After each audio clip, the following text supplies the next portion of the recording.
Power of Awareness by Neville Goddard, Chapter 4, Desire.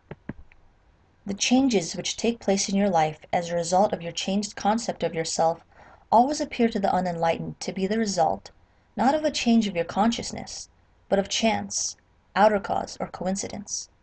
However, the only fate governing your life is the fate determined by your own concepts, your own assumptions, for an assumption, though false, if persisted in, will harden into fact.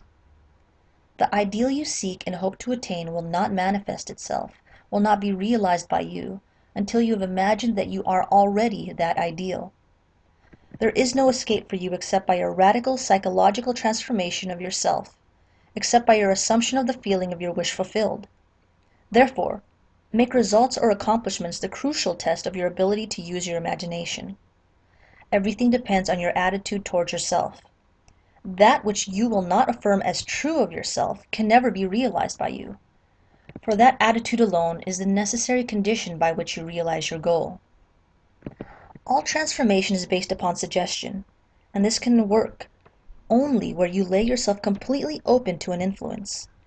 You must abandon yourself to your ideal as a woman abandons herself to love, for complete abandonment of self to it is the way to union with your ideal. You must assume the feeling of the wish fulfilled until your assumption has all the sensory vividness of reality. You must imagine that you are already experiencing what you desire. That is, you must assume the feeling of the fulfillment of your desire until you are possessed by it, and this feeling crowds all other ideas out of your consciousness. The man who is not prepared for the conscious plunge into the assumption of the wish fulfilled, in the faith that it is the only way to realization of his dream, is not yet ready to live consciously by the law of assumption, although there is no doubt that he does live by the law of assumption unconsciously. But for you, who accept this principle and are ready to live by consciously assuming that your wish is already fulfilled, the adventure of life begins. To reach a higher level of being, you must assume a higher concept of yourself. If you will not imagine yourself as other than what you are, then you remain as you are. For if you believe not that I am he shall die in your sins. If you do not believe that you are he, the person you want to be, then you remain as you are.